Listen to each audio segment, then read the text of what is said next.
है और ना ही सोते हुए किसी प्रकार की हानि होती है। ध्यान रखना। तो ईश्वर के ध्यान से सद्विचारों की उत्पत्ति होती है, कुटेवों की निवृत्ति होती है। हर जगह जब आप मान लेंगे भगवान है तो आप गलत काम कैसे करेंगे? आदमी गलत काम करता क्यों है? जब सोचता है कोई नहीं देखता, कोई नहीं देखता मतलब फल नहीं देगा। आदमी साधारण व्यक्ति पाप से तब हटता है जब वो देखता है कोई देख रहा है और फल मिलेगा, तब बचता है। और जब एक सच्चा ईश्वर भक्त, एक आर्य, एक सच्चा ब्रह्मचारी, एक युवक और युवती, सच्चे आर्य विद्यार्थी जान लेंगे कि सब जगह भगवान देखता है, अवश्य फल देगा, तो बुरा काम होगा ही नहीं। ब्रह्मचर्य की रक्षा होगी, आयु लंबी होगी, शरीर सुंदर होगा और भगवान के दर्शन होंगे यहीं पर। ध्यान देना इस बात को, यह मूल नियम है। तो ब्रह्मचर्य की रक्षा। और तीसरा विद्या, मैंने कहा, जो निरंतर भगवान के वेद ज्ञान को पढ़ता है, इन मंत्रों पर विचार करता है, मंत्र का पाठ करता है। और मैंने जो भी मंत्र बोला ये विद्यार्थियों का प्राण है। विश्वानि दुरितानि परासो यद भद्रम तन्यासो। हे प्रभुदेव, हम आपकी सहायता से सब जगह आपको जानते और मानते हुए अपने सब बुरे विचारों को दूर कर दें और जो कुछ भी संसार में श्रेष्ठ गुण कर्म स्वभाव में प्राप्त कर लें। ये विद्यार्थी का मूल मंत्र है। सदा ये विचार करो कि बुराई तो नहीं आ रही, पहली बात, और दूसरी बात कि आज के दिन मुझ में कितनी अच्छाई आई। देखिए जीवन बनता चला जाएगा। यह ब्रह्मचर्य का पालन, ध्यान रखना, केवल विद्यार्थियों के लिए नहीं है, गृहस्थ के लिए भी है। और ऋषिदंत क्या लिखते हैं? जो गृहस्थ आश्रम में होकर अपने शरीर की शक्ति को बलवान, ज्ञानवान, देशभक्त, संतान की उत्पत्ति में लगाता है, वो गृहस्थ आश्रम में होता हुआ भी ब्रह्मचारी के समान है। पढ़ लीजिए सत्यार प्रकाश अमर ग्रंथ का चतुर्थ समुल्लास। आज तक ऋषि ध्यान से पूर्व अथवा पश्चात आने वाले तथा कथित लोगों ने, महंतों ने, संतों ने, गुरुओं ने क्या कहा? गृहस्थ नरक का द्वार है, नारी नरक का द्वार है। लेकिन इस धरती पर याद रखना, प्राचीन आर्य ऋषियों की परंपरा में कणाद, कपिल, गौतम और पतंजलि की परंपरा में ऋषि ध्यान ने यह कहा, गृहस्थ मुक्ति का द्वार है, नारी मुक्ति का द्वार है। नारी इस संसार की आधारशिला है जो अपने गर्भ में ही अपने बच्चे को ब्रह्मचारी बना सकती है। और इसलिए माँ के लिए उपदेश है, पिता के लिए उपदेश है, गुरु के लिए वेद का उपदेश है। क्या कहता है? मेढ्रम ते शुंधामी। हे बालक, मैं तेरी प्रजनन को शुद्ध करती हूँ, तेरी प्रजनन इंद्रिय को शुद्ध करती हूँ। मेढ्रम ते शुंधामी। और जब मेरे देश की माताएं स्वयं ब्रह्मचर्य का पालन करती थी और एक बार गर्भ धारण होने पर 9 मास तक ब्रह्मचर्य का पालन करती थी, जब इस देश के योग्य पिता गर्भवती होने तक पूर्ण ब्रह्मचर्य का पालन करते थे। याद रखना, जब अध्यापक ब्रह्मचर्य की शिक्षा देता था, जब देश का राजा भी ब्रह्मचर्य का उपदेश करता था, ब्रह्मचर्येण तपसा राजा राष्ट्रम विरक्षति, वेद के शब्दों में, तब मेरे देश के अंदर संतानें योग्य, बलवान, चरित्रवान, दीर्घ आयु की हुआ करती थी। और इस देश में दूध की नदियां बहती थी, माताओं बहनों का चरित्र सुरक्षित होता था, गौओं के हत्यारे नहीं थे, और विदेशियों के तलवे चाटकर, आतंकवादियों के तलवे चाटकर मात्र कुर्सी का व्यापार करने वाले गद्दार नेता नहीं थे। तब वो राजनेता अपने आप को भगवान का प्रतिनिधि समझते थे और ऐसा विचार करते थे, इस जनता का कल्याण करना, जनता को चरित्र देना, जनता की सुरक्षा करना हमारा परम धर्म है, तभी परमात्मा प्रसन्न होगा। पर आज तो इन्हें परमात्मा को प्रसन्न नहीं करना, अपने देश को नहीं बनाना, अपने देश के युवक युवतियों को चरित्रवान नहीं बनाना, ब्रह्मचर्य की शिक्षा नहीं देना, इनको तो प्रसन्न आतंकवादियों को करना है, जिसके लिए गौ हत्या करवा रहे हैं, शराब चला रहे हैं, अंडों के ढेर लगा रहे हैं, समलैंगिकता का प्रचार करना चाहते हैं। ध्यान रखो, जिस देश ने बाल ब्रह्मचारी हजारों ऋषि दिए, जिसके कारण ये देश विश्व का गुरु बना, और जिस देश की धरती पर आकर विदेशी भी नतमस्तक होते थे, एतद्देश प्रसूतस्य सकाशादग्र जन्मना स्वयं स्वयं चरित्रम शिक्षेरण पृथिव्याम सर्वमानव। अरे मेरे देश की धरती पर नालंदा पर आकर के शिक्षा ग्रहण करते थे विदेशी लोग। आज भी कुछ विदेशी जब आते हैं हमारे देश में उतरते हैं तो सबसे पहले एरोड्रम पर आकर, हवाई अड्डे पर आकर भारत की मिट्टी को उठाते हैं, चंदन के समान माथे पर लगाते हैं। धन्य है भारत भूमि, धन्य है भारत की चंदन रूपी माटी, जिसने इतने ऋषियों को जन्म दिया। हम भी इसकी शरण में आकर इसकी संस्कृति को पाकर अपने आप को चरित्रवान बना लें और अपने परमात्मा के प्रिय बन जाएं। आज आवश्यकता है कि मेरे देश में चरित्र का प्रसार हो, ब्रह्मचर्य की बात हो। ब्रह्मचर्य की बात करते हुए लोग डरते हैं, और यूं डरते हैं इसलिए कि स्वयं चरित्रवान नहीं, स्वयं ब्रह्मचर्य की रक्षा नहीं करते। और निश्चित रूप से जिसने परमात्मा के द्वारा दी गई इस मूल्यवान संपदा ब्रह्मचर्य की रक्षा नहीं की, वो ब्रह्म को 3 काल में भी पा नहीं सकता है। मैं वही बात फिर दोहरा रहा हूं, जिसने छोटी सी भगवान की धरोहर का सदप्रयोग नहीं किया, विषय वासनाओं में उजाड़ दिया, उसे भगवान और क्या देगा। जो देगा वो तो मैं बता ही चुका हूं, रोग और भोग देगा। आज का युवक और युवती, आज का विद्यार्थी जब बैठकर उठता है तो क्या कहता है, जी मेरे तारे से टूटते हैं। मैंने कहा तेरा सूरज भी टूटने वाला है, तेरा पूरा जीवन टूटने वाला है मूर्ख। जो तू काम करता है उसका ये परिणाम है। यदि तूने अपने ब्रह्मचर्य की रक्षा की होती, उसे विद्या में लगाया होता, उसे साधना में प्राणायाम के द्वारा लगाया होता, किसी अनाथ की, गरीब की, अबला की, गाय की, सीमा की रक्षा में लगाया होता, तो तेरे तारे नहीं टूटते, तेरा चेहरा सूर्य के समान चमकता। और हमारे यहाँ जब दीक्षा दी जाती थी, याद रखना, तो उस समय उस ब्रह्मचारी को आचार्य सूर्य के दर्शन करवाता है। तच्चक्षुरुदेवितम पुरस्तात् शुक्रमुचरत। ओ मेरे शिष्य, सूर्य के समान चमकना, सूर्य के समान तेजस्वी बनना, सूर्य के समान नियम को मत छोड़ना, सूर्य के समान ब्रह्मचर्य की रक्षा करना, नियम पर अडिग रहना, और सूर्य के समान सारे जगत को खींच लेना, प्रभावित करना। याद रखो, आज तो इसकी अपनी इंद्रियां छूटी जा रही हैं, ये दूसरे को क्या छूटेगा। ये रात को सोता है तो सुबह उठता है तो माथे पे हाथ मारता है। सब कुछ खराब हो चुका है, जो कुछ कमाया था वो गंदी नाली का शिकार हो चुका है। और इस देश के गद्दार नेता, कुछ गद्दार सिनेमा बनाने वाले व्यक्ति, और कुछ इस देश के गद्दार डॉक्टर, जो वैदिक संस्कृति को नहीं जानते हैं, जो आयुर्वेद को नहीं जानते हैं, और वो भट्ट जैसे व्यक्ति, फिल्म निर्माता, शर्म आनी चाहिए उनको। ऐसे लोगों को भारत का नागरिक होना चाहिए।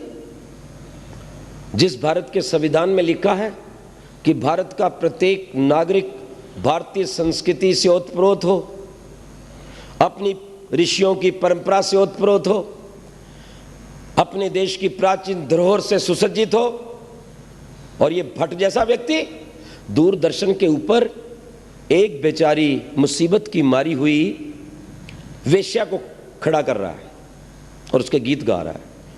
वैसे तो प्रायः बहुत कम दूरदर्शन देखने का समय मिलता है, जबकि हमें प्रतिदिन समाचार सुनने चाहिए, क्योंकि ये विनाश कर रहे हैं देश का। और एक दिन मैं अचानक ही देख रहा था दूरदर्शन, तो क्या हुआ, दिनेश, उसका नाम मुझे पूरा नहीं याद है, उस भट्ट ने एक वेश्या को खड़ा कर रखा था, महेश भट्ट। महेश भट्ट कहाँ का है, वो तो दुर्वेश भट्ट है। सच कहता हूं, ऐसे व्यक्तियों को कभी आप सम्मानित मत करो।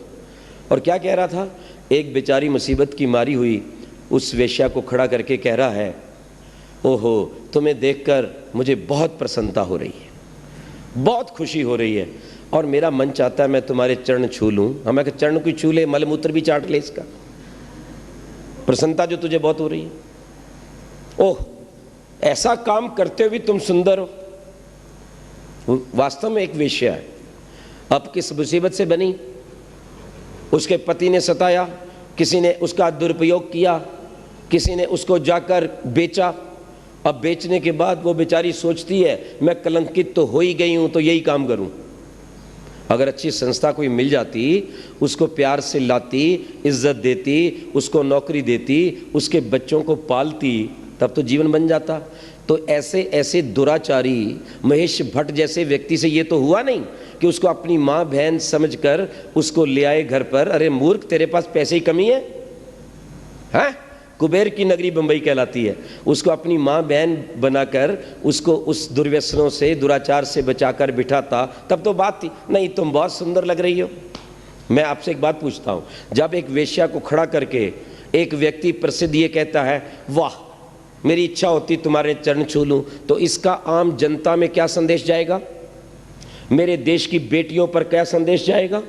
मेरे देश की आज 80% जनता गांव में रहती है, उन गांव में रहने वाली कन्याओं और महिलाओं में क्या संदेश जाएगा कि ये दुराचार करना एक अच्छा काम है? और फिर वो भी महामूर्ख है औरत, वो फिर क्या कहती है, देखो मैं अपना काम बड़ी प्रसन्नता से कर रही हूँ। उसके पास होटल है ना, हो सकता है ना, पता नहीं अंडरवर्ल्ड से जुड़ी हुई कितनी देश की गद्दार औरतें हैं, कितनी कालगर्ज हैं, कितनी वेश्याएं जिनके पास धन की कोई कमी नहीं है, पर उनकी क्या इज्जत है, मैं आपसे पूछना चाहता हूं। आज किसी को पता लग जाए ये नारी है, हर आदमी पीछे हट जाएगा। और वो क्या कहती है, मैंने अपनी बेटी को भी कह दिया है तुम कोई भी मार्ग अपनाओ। और दिनेश भट्ट कहते हैं हाँ तुम बिल्कुल ठीक हो। तो मैंने दिनेश भट्ट को क्या संदेश दिया, उसको महेश भट्ट को, मैंने कहा अपनी माँ बहन बेटी को भी ले आ सड़क पर, घोषणा कर ये बड़ा अच्छा काम है, तू इसके चरण छूने की बजाय उनका छूना, अपनी बेटी को बैठ बोलना कोठे पे बैठ जाए, कहेगा। शर्म आनी चाहिए ऐसे लोगों पे। कोई नंगा रह रहा है, कोई नग्नता के पैसे कमा रही है लड़की, और वो अच्छी अच्छी लड़कियों को बर्बाद और बदनाम करती है। ध्यान रखिएगा, 2 4 5 आपने नग्न लड़कियां देख ली चलती फिरती, जिनका मस्तिष्क भ्रष्ट है। जब व्यक्ति उनको देखता है ना, तो उसकी वासनाएं भड़कती हैं। वो भड़की हुई वासनाओं का परिणाम क्या होता है, वो हर कन्या, हर महिला के प्रति वो गंदे विचार रखता है। और अगर वो सीधी सादी भी बिल्कुल लड़की होगी, जिसके कपड़े बिल्कुल ठीक ठाक पूर्ण है, शरीर ढका हुआ है परमात्मा की वेद आज्ञा के अनुसार, अधा पशस्वमोपरि संतराम पादकौहर माते कष्पगलौ दिशन स्त्री ब्रह्मा बभूवित, ये वेद का वचन है। नारी तो राष्ट्र की आधारशिला है। इस ब्रह्मांड में या तो सर्वप्रथम मैं पूज्य हूं, या मेरे पास तेरा नंबर है। मेरी बहनें, मेरी बेटियां सदा सोचें, मैं छोटी नहीं हूं। इस संसार में परमात्मा के पश्चात यदि कोई पूज्य है तो वो नारी है, वो कन्या है। इसलिए आज भी हम कन्याओं का एक दिवस मनाते हैं, जहां उनके पैर धोए जाते हैं और लड़कों के द्वारा चरण स्पर्श करवाया जाता है। वो इसलिए करवाया जाता था कि मोहल्ले के रहने वाले सब लड़के अपनी कन्याओं के प्रति, लड़कियों के प्रति बहन की भावना रखें, ब्रह्मचर्य का, चरित्र का विकास। ध्यान रखिए इस बात। नग्नता, और फिर क्या कहा जाता है, भाई नग्न रहने से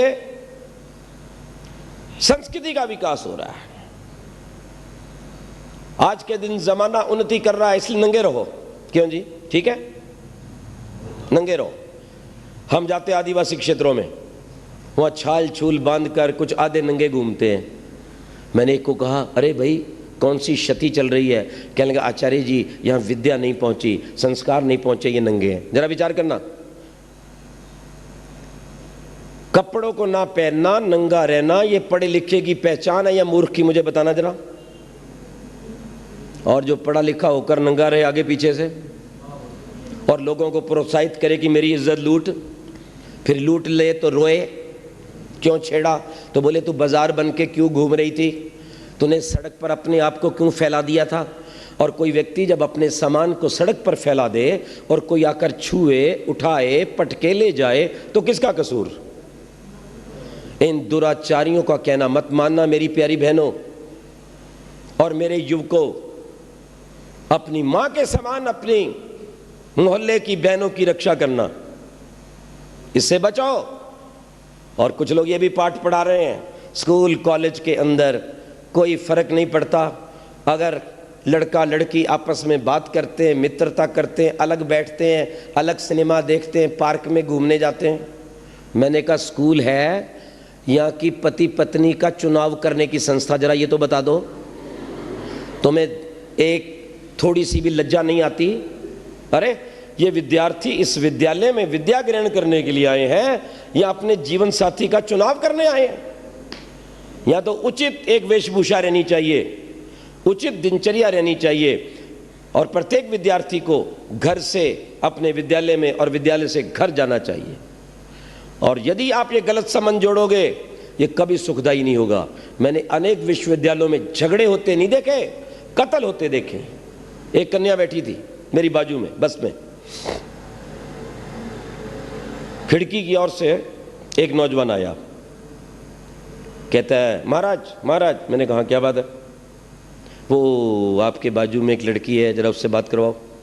मैंने कहा बहन जी वो आपको बुला रहा है। वो कहते नहीं नहीं मैंने नहीं बात करनी। मैंने कहा भैया वो कह रहा है मैंने बात नहीं करूंगी। तो बोले कॉलेज में तो वो खूब घूमती है, सबसे बात करती है, तब उसको शर्म नहीं आती, मेरे साथ बात करने में शर्म आती है। अब सुन लो, विचार करो, जीवन बर्बाद हो जाएगा, शिक्षा समाप्त हो जाएगी, चेहरे के 12 बज जाएंगे, पढ़ाई लिखाई शून्य हो जाएगी, और दिन रात उसी चक्कर में आपका जीवन निश्चित नष्ट हो जाएगा। और होता है। और जब मैं देखता हूँ पढ़ने वाले विद्यार्थियों के अंक कम आ रहे हैं, चेहरा पीला पड़ रहा है, इसको नींद नहीं आती, चेहरे पर प्रसन्नता नहीं, तो समझ लो इसको दुराचार का घुन लग चुका है। कोई कितना भी कहे, कैसे बचें? एक सीधा सा उपाय बताता हूँ।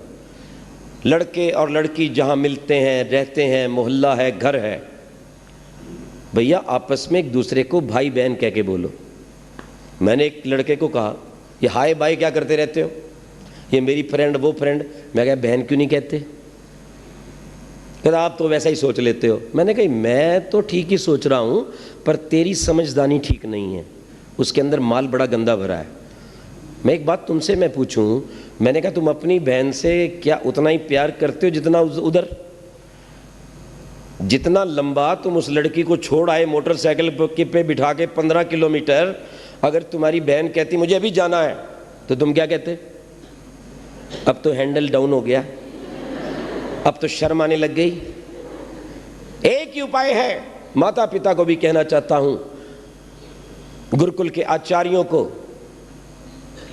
विद्यालयों के प्राचार्यों को मैं कहना चाहता हूं, और यहां बैठे हुए युवक और युवतियों को कहना चाहता हूं, यदि आप स्वस्थ सुंदर बलवान बनना चाहते हो, निरोग बनना चाहते हो, बिस्मिल भगत सिंह आजाद के समान यदि अपने भारत की रक्षा करना चाहते हो, तो आज से एक नियम बना लो कि प्रत्येक कन्या को आप बहन कहेंगे और प्रत्येक कन्या दूसरे लड़के को भाई कहेगी। भाई और बहन कहने में ही रोग चले जाते हैं और पवित्रता आ जाती है। करके देखिए, और इसी का प्रयोग कार्यालयों में कीजिए।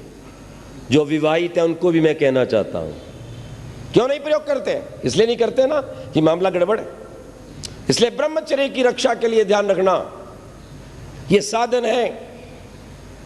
सात्विक भोजन, प्रतिदिन व्यायाम, आपके शरीर की शक्ति खप जाए, ब्रह्मचर्य, सर्वांग आसन, गाय का दूध, सब्जी, दिन भर पानी पीते रहना ताकि कब्ज ना हो। कब्ज नहीं होगी तो ब्रह्मचर्य की रक्षा होगी। रात्रि जल्दी सो जाना। जो रात भर जागते हैं, रात को वायु बढ़ती है, वायु मन को चंचल करती है, और वो व्यक्ति कोई भी कुकर्म कर सकता है, वो अपने आपे से बाहर होता है। ध्यान रखना इस बात को। और रात्रि मंत्रों का पाठ करके सोइए। तन में मनः शिव संकल्पमस्तु। हमारे यहाँ ब्रह्मचारियों को ब्रह्मचर्य की रक्षा के लिए एक मेखला बांधी जाती थी, शायद आपने कभी देखी हो, और उस मेखला में एक गांठ होती थी बहुत मोटी, मूंज की मेखला, पीछे मोटी गांठ। क्या रहस्य था उसका? कि ये विद्यार्थी सीधा ना सोए। सीधा सोने से ब्रह्मचर्य की हानि होती है, हमारे पेट का और उधर हमारे मूत्राशय का दबाव पड़ता है। इसलिए यदि आपने ब्रह्मचर्य की रक्षा करनी है, बिना स्वप्न के शांत निद्रा में सोना है, पवित्र बल को प्राप्त करना है, तो सदा करवट में सोइए। बायां करवट सबसे अच्छा है, दाहिना स्वर चलता है, शरीर में अग्नि का विकास होता है और सब कुछ पच जाता है। ध्यान रखिए, ये एक और साधन है। ये ब्रह्मचर्य के लिए लाभदायक चीजें। प्रतिदिन ब्रह्मचारियों का जीवन पढ़ो, देशभक्तों का जीवन पढ़ो, ऋषि दयानंद को पढ़ो, चंद्रशेखर आजाद को पढ़ो, राम प्रसाद बिस्मिल को पढ़ो, रानी झांसी को पढ़ो, दुर्गावती को पढ़ो, सुशीला दीदी को पढ़ो जिसने अपना अंगूठा काट कर कलकत्ता में और उस खून से भगत सिंह को तिलक लगाया था। तुम मेरे भाई हो, मेरे खून का ध्यान रखोगे और अपने देश की आज़ादी के लिए जीवन भर काम करते रहोगे। और भगत सिंह ने एक अच्छे भाई होने के नाते जीवन के अंतिम श्वास तक अपनी भारत माँ की सेवा की और हंसते हंसते फांसी के फंदे पे चढ़ गया। अगर प्यार ही करना है तो इस तरह का प्यार कीजिए। याद रखिए, मैं ऋषि दयानंद ने ब्रह्मचर्य के बल से मृत्यु पर अधिकार किया। मृत्यु स्वयं नहीं आई, बार बार खटखटा रही थी। ऋषि कहता था चली जा, अभी टाइम नहीं है। उसके बाद बैठे, मंत्रों का पाठ किया और फिर अपनी आत्मा को छोड़ा। और यह स्थिति भीष्म पितामह की थी। ध्यान रखना, इस बात को समझना। और कितना बल था। कहते 2 खुखार सांड आ रहे थे, उत्पात कर रहे थे। पूरा बाजार जो था वो भगदड़ में था। स्वामी जी को पता चला बहुत खुखार खांड है। आपको पता ही है, सांड जब लड़ते तो कुछ नहीं देखते। अच्छे भले भले बलवान व्यक्ति डर के पीछे हट जाते। ऋषि दयानंद आगे बढ़े, प्राणायाम भरा, अपने बाजुओं को फैलाया और उन दोनों सांडों के सींगों को पकड़कर धक्का दिया और उन्हें दूर हटा दिया। ब्रह्मचर्य आप में बल भरेगा, सुंदरता बढ़ेगा, तेज भरेगा, बुद्धि को भरेगा, आपको जीने का आनंद आएगा। और जब उस जीवन की ज्योति, ब्रह्मचर्य की ज्योति को लेकर आप ओम का जप करेंगे तो भगवान आपको शीघ्र मिलेगा। पक्की बात कहता हूं। और ठीक इससे विपरीत अंडा या खाने वाला व्यक्ति 20 जन्म में ब्रह्मचर्य का पालन नहीं कर सकता, वो जरूर अपने जीवन को बर्बाद करेगा, क्योंकि वो उत्तेजना पैदा करता है और वो व्यक्ति व्यसनी बनता है। शराब, मांस, दुराचार, गंदे गीत, अपने हाथों से कुचेष्टा करना, जीवन में गंदे विचार लाना, ये ब्रह्मचर्य का पतन है। जब तक आप 16 वर्ष से बड़े ना हो जाएं, 25 वर्ष से बड़े ना हो जाएं, तब तक विवाह की बात मत सोचें। और सोचें तो इस विचार को लेकर सोचें, मैंने जो जीवन में तप किया है, मैंने जो विद्या प्राप्त की है, मैंने जो संयम किया है, इसके द्वारा अगर मैं इसका प्रयोग करूंगा तो अपने देश के लिए अच्छी बलवान सुंदर संतान दूंगा जो अपने देश को स्वतंत्र करवा सके। अन्यथा मैं अपने शरीर की शक्ति को बर्बाद नहीं होने दूंगा। हमेशा इस बात को भूलो। इसलिए भगवान वेद में कहता है अश्मा भवतु नस्तनु। आइए हम इस विषय को समाप्त करते हैं और अंत में ये कहना चाहते हैं, जिनको रोग है किसी भी प्रकार का, शारीरिक गुप्त रोग है, चाहे वो लकोरिया है, श्वेत प्रदर है, रक्त प्रदर है, स्वपन दोष है, धातु विकार है, उसके लिए अमृत तुल्य भगवान ने हमें एक औषधि दी है जिसका नाम है आंवला। आज से यदि आप ब्रह्मचर्य की रक्षा चाहते हो, शरीर को सुंदर तेजस्वी बनाना चाहते हो, चाय को एक झटके में बंद कर दो, लाल मिर्च बंद कर दो, आंवले को छोड़कर शेष खटाई को बंद कर दो, आंवले का चूर्ण बनाओ मिश्री मिलाकर और दिन में 2-3 बार, अगर गर्मी है तो आप उसका सेवन पानी के साथ करें, अगर सर्दी है तो आप दूध के साथ भी कर सकते हैं, हल्के पानी से सर्व कर सकते हैं। ब्रह्मचर्य की रक्षा के लिए आप सर्वांगासन अनिवार्य रूप से करो, पूरे शरीर की रक्षा करेगा और आपके चेहरे को तेजस्वी और आपकी बुद्धि को सूक्ष्म माइक्रोस्कोपिक बनाएगा। सायंकाल प्रतिदिन बाह्य कुंभक प्राणायाम कीजिए। आर्य समाज में आइए, आर्य समाज में हमारे जो लोग हैं, विद्वान हैं, पुरोहित हैं, सदस्य हैं, वो सब आपको ये बातें बता सकते हैं। रविवार को आइए, यहाँ पर बैठिए, यज्ञ कीजिए, जीवन में ज्योति को प्राप्त कीजिए, संसार को प्रकाशित कीजिए, कीड़े मकोड़े की तरह मत मरिए। जिंदगी उसी की है जिसका दुनिया नाम जपती है। अरे जिंदगी यूं तो कुत्ते और बिल्ली की भी कटती है। अच्छा है कुछ काम करना, देश धर्म का इस नाव में, नाव खाली हो तो मझधार में पलटती है। कुछ शंकाएं, 1-2 जो बहुत आवश्यक हैं, जिन्होंने हमारे विद्यार्थियों को भ्रष्ट किया है। पहली बात, ब्रह्मचर्य की हानि से कोई हानि नहीं, जैसे रोटी खाते हैं वैसे ये काम है। मैंने कहा महामूर्ख, ये रोटी वाला काम नहीं है। रोटी शरीर की आवश्यकता है, वो शरीर में बल बढ़ता है, तेज बढ़ता है, खून बढ़ता है, और इससे कोई चीज़ बढ़ती नहीं, इससे चेहरा जो है धूमल हो जाता है, पाचन क्रिया बिगड़ जाती। जो व्यक्ति ब्रह्मचर्य की हानि करता है, चाहे विद्यार्थी है, चाहे गृहस्थ है, चाहे वो वृद्ध है, पहला काम वो करेगी, उसके चेहरे को बर्बाद कर देगी। दूसरी बात, उसकी भूख कम हो जाएगी। तीसरा काम, उसे बार बार बुखार होगा। चौथा काम, उसे बार बार सर्दी लगेगी और जुकाम होने लग जाएगा। पांचवा काम, वो पाइल्स का रोगी होगा।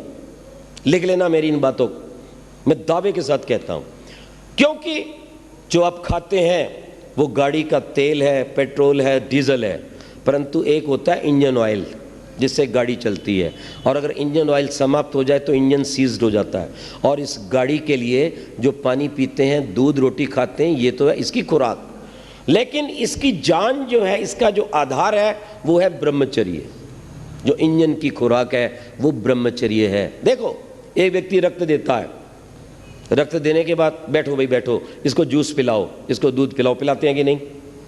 अरे महामूर्ख, उस रक्त से भी 100 गुना अधिक मूल्यवान तत्व हमारे शरीर का ये WRC है। याद रखना, WC, व्हाइट कॉर्पोरल्स, वो ज्यादा मूल्यवान है हमारे शरीर का रज और वीर्य। अगर रक्त देने के ऊपर ध्यान दीजिएगा, जूस चाहिए, तो जो व्यक्ति अपने शरीर की शक्ति को व्यय करता है, जो गृहस्थ अच्छी संतान के लिए अपनी शक्ति का व्यय करते हैं, आयुर्वेद उठा के देखिए क्या लिखा है, वो उसके तुरंत पश्चात दूध पिएं, इलायची डालें, उसमें पौष्टिक पदार्थ डालें कि जो शरीर की शक्ति क्षीण है वो पूर्ण हो जाए। मैं देश के विद्यार्थियों को कहना चाहता हूं, अगर कोई मूर्ख, नादान नेता, डॉक्टर, अभिनेता तुम्हें गंदी शिक्षा दे तो उसको नकार देना और ऋषियों की परंपरा पे चलना, जिन्होंने ब्रह्मचर्य के द्वारा संसार के अंदर अपना नाम किया और लंबी आयु पाई है। ध्यान रखना इस बात को। इसलिए मैं कहना चाहता हूं, उस रक्त से भी ज्यादा कीमती हमारे शरीर का रज और वीर्य है। ध्यान दो इस बात की ओर। कुछ लोग कहते हैं इससे कुछ फर्क नहीं पड़ता।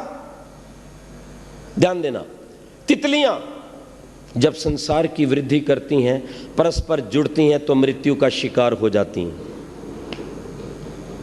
आज के दिन गहराई से देखिए, जितने आपके हृदय रोग हैं, जितनी शुगर की बीमारी है, ध्यान देना, इन सब का एक मौलिक कारण है ब्रह्मचर्य की हत्या की संयम कोई नहीं करवा रहा। इसलिए ऋषि जन ने कहा था, गृहस्थ आश्रम में होते हुए भी अगर संयम और ऋतुगामी है तो ब्रह्मचारी के तुल्य है। मैं अपने भाइयों को, बहनों को, विद्यार्थियों को यही कहना चाहता हूं, अगर जीवन का, धरती का सुख लेना है और शक्ति को अपनी मुट्ठी में बंद करना है तो ब्रह्मचर्य का पालन करो। कौन कितना सुंदर है, कौन कितना, किसका चित्र कितना सुंदर है, जितना उसका चरित्र सुंदर है। ध्यान दीजिएगा इस बात को। इसी ब्रह्मचर्य को आज केवल हमारे ऋषि नहीं, विदेशी डॉक्टरों ने भी माना है और उसे जीवन का प्लाज्मा कहा है, जिसके ऊपर ये शरीर खड़ा है, जो विद्युत शक्ति देता है, जो अंदर से चार्ज करता है पूरी बॉडी को। आज जो इतने भयंकर रोग आए हैं, ये आए इसलिए हैं कि ब्रह्मचर्य को विनष्ट किया जाता है। ईश्वर की अपार कृपा हो आप पर। आप अपने भोले शंकर के समान, ब्रह्मा के समान, राम के समान, जिसने 14 वर्ष तक ब्रह्मचर्य का पालन किया, कृष्ण के समान, जिसने विवाह के पश्चात भी 12 वर्ष तक ब्रह्मचर्य का पालन किया, ब्रह्मचर्य महत घोरम तीर्थवादश, मैं ऋषि ध्यान के समान, जिसने जीवन भर ब्रह्मचर्य का पालन किया, राममूर्ति के समान, जिसने ब्रह्मचर्य का पालन करते हुए सैंडो को कहा था, अगर तूने अंडे मांस बकरे खाए तो मेरे सामने आओ। कहते हैं 2 मुक्के मारे थे सैंडो ने राममूर्ति को। राममूर्ति दयानंद का अनुयायी था, उसने 2 मुक्के खा लिए, प्राणायाम भरा, कुछ नहीं हुआ। उसने कहा तैयार हो जा मेरे बेटे, आ रहा है भारत का मुक्का, गाय के दूध का मुक्का, प्राणायाम का मुक्का, ये गेहूं का मुक्का, गाय के घी का बना मुक्का आ रहा है। कहते एक मुक्का जब मारा सैंडो को तो मुँहे मुंह होकर के और जाकर के वो चित्त हो गया धरती के ऊपर। लोगों ने हाहाकार कर दिया, बस बस बस अब नहीं, अब नहीं। तो बोले दूसरा कौन खाएगा, मैंने 2 खाए हैं। ये है ब्रह्मचर्य की ताकत। इसलिए मेरे अपने देश के युवकों और युवतियों को कहना चाहता हूं, ब्रह्मचर्य के बल पर हमारे देश के वीरों ने, बिस्मिल भगत सिंह आजाद ने इस देश को आजाद करवाया। वो फांसी को देखकर भी व्यायाम प्राणायाम करते थे। आज ये प्रतिज्ञा करके जाओ, यहां पर प्रतिदिन सूर्य से पहले उठेंगे, क्योंकि सूर्य के पश्चात ब्रह्मचर्य की हानि होती है। सदा अच्छे विचार रखेंगे, एक क्षण भी व्यर्थ नहीं गवाएंगे, दिन में नहीं सोएंगे। जो दिन में सोएगा वो रात को बच नहीं सकता गिरने से, उसको नींद गहरी नहीं आएगी। इसलिए दिन में नहीं सोएंगे, दिन भर काम करेंगे, व्यायाम करेंगे, अपने जीवन को बलवान करेंगे और अपने देश की शान बनेंगे, जिससे कि आपका देश महान हो, सोने की चिड़िया फिर से ये बन जाए, विश्व का गुरु बन जाए। और जितना आतंकवाद है आपके ब्रह्मचर्य चरित्र के बल से यहाँ से हट जाए और भारत पुनः विश्व का सम्राट बन जाए। प्रभु से मेरी ऐसी प्रार्थना है, हम उसके आदेश का पालन करते हुए अपने जीवन को संयमी बनाएं, पवित्र बनाएं, चरित्र से युक्त बनाएं, सदा शाकाहारी पवित्र पावन भोजन करके और उस प्रभु के आनंद को पाएं। ओम शांति शांति शांति।